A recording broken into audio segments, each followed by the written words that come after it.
বাড়িতে 3টা আলু থাকলেই তোমরা এই স্ন্যাক রেসিপিটা খুব তাড়াতাড়ি বানিয়ে নিতে পারবে। চলো তোমাদের সঙ্গে শেয়ার করছি। তোমরা যদি এই চ্যানেলে নতুন হয়ে থাকো তাহলে লাইক, সাবস্ক্রাইব, কমেন্ট করে যাবে। দেখো, প্রথমে আলুটাকে গ্রেট করে নিতে হবে। গ্রেটার দিয়ে আলুটাকে সিদ্ধ করে ভালো করে গ্রেট করে নিতে হবে। গ্রেট করে নিলে আর কোনো দানা দানা ভাবটা থাকে না। সব কটা আলু প্রথমে, এটা প্রচুর গরম ছিল তাই জন্যে হাতটা লাগছিল, তাই জন্যে অনেকটা দেরি হয়েছে। তোমরা ভালো করে গ্রেট করে নেবে। তোমরা যদি চ্যানেলে নতুন বন্ধু হয়ে থাকো তাহলে চ্যানেলটাকে অবশ্যই সাবস্ক্রাইব করে নেবে। দেখো, খুব সুন্দরভাবে গ্রেট হয়ে গেছে। খুব সুন্দরভাবে দানা ভাবটা নেই।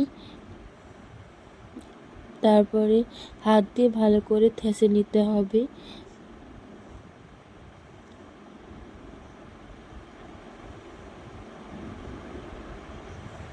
এরপরে হাফ কাপ চালের গুঁড়ো দিতে হবে। এখানে 2 টেবিল চামচ চালের গুঁড়ো দিয়েছি, 1 টেবিল চামচ কর্নফ্লাওয়ার দিয়েছি। এরপরে দেখো, 1 টেবিল চামচ কর্নফ্লাওয়ার দিয়ে ভালো করে মাখাতে হবে। এরই ফাঁকে নুন, হলুদ গুঁড়া, লঙ্কার গুঁড়ো স্বাদ অনুসারে দিয়ে দিবে। ঝালটা তোমাদের স্বাদ অনুযায়ী দিবে। এরপরে হলুদটা কালারের জন্য দেওয়া হয়েছে, লঙ্কা গুঁড়ো। তারপরে ভালো করে মাখাতে হবে। যত ভালো করে মাখাবে তত ক্রিস্পি হবে।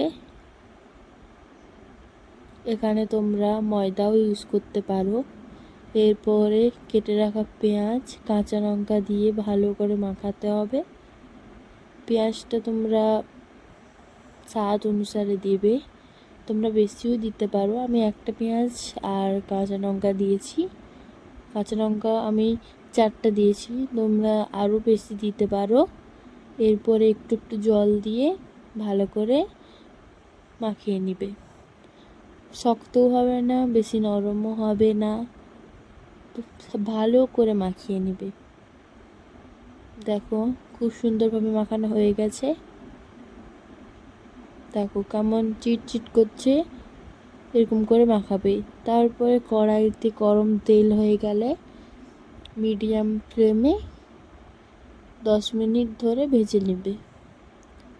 দেখো, সব কটা বড়া দিয়ে দিচ্ছি তেলে। খুব লাল লাল হয়ে ভাজা হয়ে গেছে। দেখো, এইটা যতক্ষণ তোমরা ফ্রিজ আপ করে রাখতে পারো তাও মুচমুচে থাকে অনেকক্ষণ। সব কটা হয়ে গেছে। এবার একটা একটা করে ভেজে নিবে সব কটা। তোমরা যে কোনো শেপ দিতে পারো, কড়াই এটা রাউন্ড শেডে হয়ে যাবে। দেখো, আমার হয়ে গেছে পকোড়াটা। তোমরা বলো কেমন হয়েছে। খুব মুচমুচে হয়েছে। সসের সঙ্গে পরিবেশন করবে। Thanks for watching.